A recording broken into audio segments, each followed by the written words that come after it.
Hello and welcome back to the Adventures in Marketing podcast. I am your host, Gwen Montoya. I'm a marketing strategist and my work focuses on making marketing not scary. Thank you so much for joining me. If this is your first time, thank you for giving it a shot. If you are a returning listener, thank you so much for coming back. I appreciate you being here so very much. On today's episode, I want to talk about something that is not necessarily marketing specific, but something that I see in a lot of clients and a lot of conversations out there in the world that small business owners are having.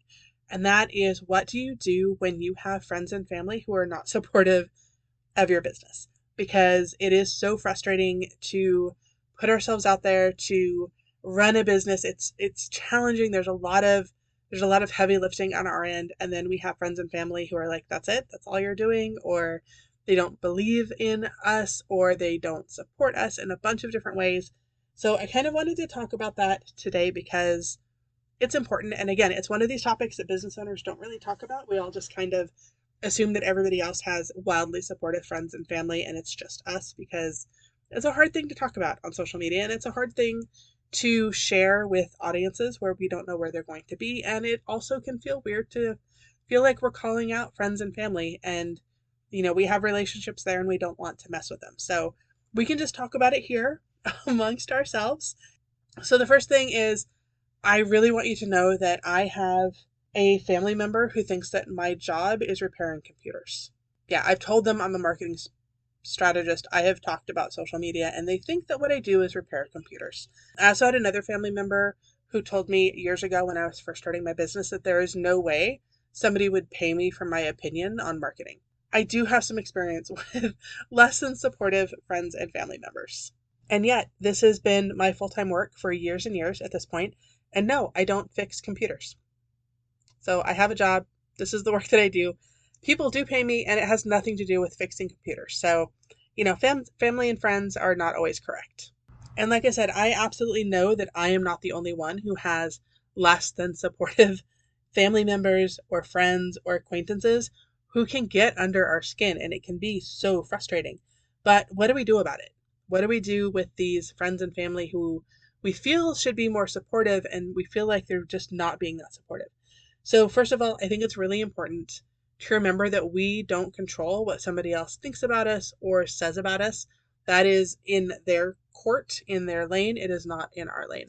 One of my favorite sayings that I have used to save my sanity on many occasions over the years is that the quote is, I don't have to attend every argument that I'm invited to.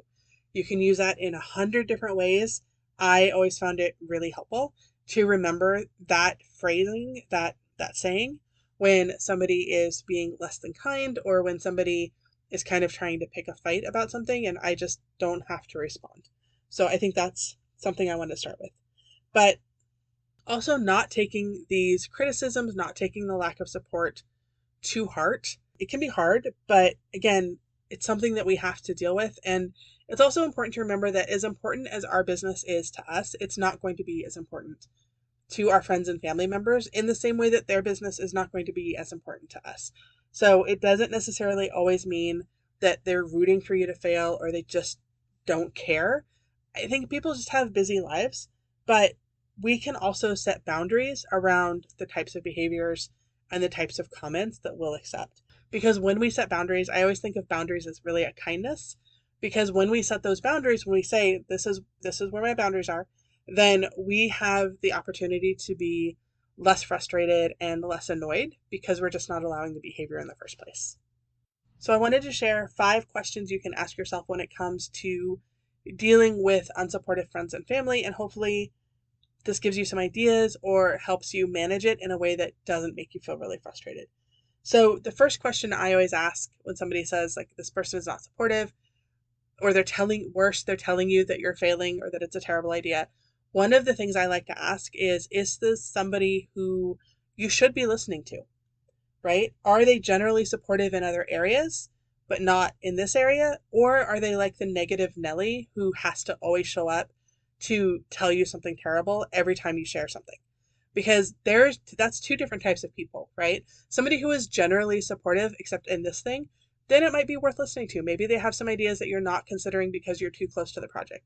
On the other hand, if there is somebody who is always putting you down, who is never positive about what you're doing, then it makes it a little bit easier to realize like they're never going to support you. And so, number one, sharing things with them may not be the best option. But number two, they're probably not going to have a lot to contribute. And so it's a little bit easier to say like, okay, that's cool. And then move on because they're not worth listening to. The second question I like to ask is, what are your boundaries? What are you willing to accept from other people? So I have homeschooled my kids for a really long time. And in the unschooling community, one of the challenges that pop up often, the thing where you go to the family dinner during the holidays and there's that uncle or that relative who is so excited to tell you about how terrible homeschooling is and how you're going to fail your kids. Obviously, in some instances, it's just not the right time or place for that conversation. Or again, if they're always going to be negative about it, then there's no point in continuing the conversation with them. So in the homeschooling community, one of the phrases that was very common was "thank you, pass the peas," meaning, yes, thank you for that information, and then change the subject. Because that sets a really solid boundary that you're not open to discussing it and they can move on. And I've always found this particular technique to be really effective because when somebody wants to tell us something, they want to be heard, right? They're saying it because for whatever reason, they feel like we need to hear it. So by acknowledging that, yes, I hear you, and now let's move on, it just lets them feel heard while also keeping your boundaries. And related to that, maybe you are willing to have conversations. Maybe you are willing to hear what other people want to tell you about your business because you know that they have good intent. You know that they have really good hearts and they're just really looking out for you. They're not trying to be negative and drive you up a wall. It's just the way that it happens. So assuming good intent, when and how are you willing to talk about these topics? When and how are you willing to hear this kind of information? So maybe you have a well-meaning family member and they are constantly sending you news articles about how businesses fail and how most businesses fail in the first year. And it's basically your own little doom scroll box in your email. Maybe you don't respond to those and maybe you filter those messages with maybe certain keywords or from that sender specifically into a certain folder in your email so that you can deal with it when you are in a good headspace to deal with it instead of it kind of popping up randomly and causing you stress. Or maybe you have somebody who likes to corner you and tell you about that friend of a friend who made a business mistake and now regrets every decision they've ever made. So it's your life and your boundaries. So you can say thank you for your concern, kind of like pass the peas, but you can say thank you for your concern or thank you for this information and then move on. You don't necessarily have to allow yourself to hear it endlessly or every single time. But again, if it is assuming positive intent, then you can still set the boundaries. No matter how good somebody's heart is, it can still cause you stress and you can still set boundaries around that. This next one might surprise you a little bit, but you could also ask yourself, are they wrong? Right? Like, are they really wrong? Are they really that far out of bounds? Because there's lots of ways to run a business and do marketing and do all of the things. So setting aside your ego, could they be right? Or could they have something legitimately useful to share? If yes, check it out. If no, just move on. Because sometimes I think we can be so close to a problem that even if somebody is offering helpful advice, it can feel like an attack because we are just so close to it and we are so protective of what we're doing. So again, assuming good intent, assuming this isn't the person who shows up with every single negative thing ever, assuming this person is generally supportive, but like asking questions about this particular thing, are they wrong? And if they are, and you know that the information they're sharing is wrong or it's not helpful to you, then again, move on. But if maybe it is helpful, then it makes sense to look at it. Again, assuming positive intent and assuming it's not going to stress you out more. And this last one is really less about family members and more about those kind of casual acquaintances we have on social media. Specifically the ones on social media, not necessarily the people we know in person. But if there is somebody who is on social media and when you post, they're just not supportive. They always manage to find something wrong. They always manage to have something unkind to say. At that point, is it really worth the effort for you to maintain that relationship? Now, again, I'm not talking friends and family that you actually know, unless that's a thing. But I'm really talking more about those like really casual social media relationships where you make a post and you are just knowing that somebody's going to show up and leave a crappy comment or put down what you're doing. right? In those instances, we can control our sphere. We can make social media our happy place. We don't have to accept every friend request, and we certainly don't have to keep every friend we've ever made on social media. So I think in those instances, it makes sense to think, is this worth the effort? Is it worth it for this person to have access to me in a way that makes me feel uncomfortable or makes me feel frustrated?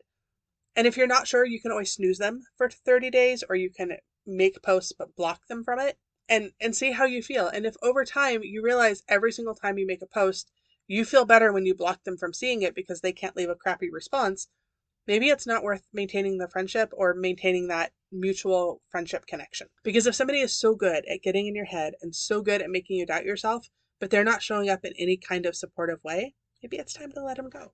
Now, obviously, there's a lot of nuance here, and I'm definitely not advocating for cutting off family members or anybody who disagrees with you out of your life completely, or blocking anybody who isn't your biggest cheerleader ever.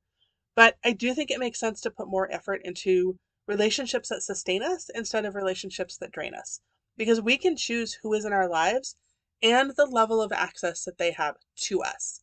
I also think it's important to remember that when we're talking about friends and family not being supportive, especially when it comes to social media, and we think they didn't like my post, they don't support me, or they didn't leave a comment on my post, they don't support me, that could be true, but it could also be the social media algorithms not showing them your content.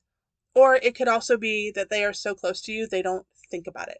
Like, yes, they support you, but they don't think about liking a post or sharing it. So in those instances, if you do feel like you have people who would be supportive, maybe they just need a little direction. Maybe you can let them know that, hey, when you see my post in your feed, it really helps me if you leave a nice comment and ask me a question or you share it.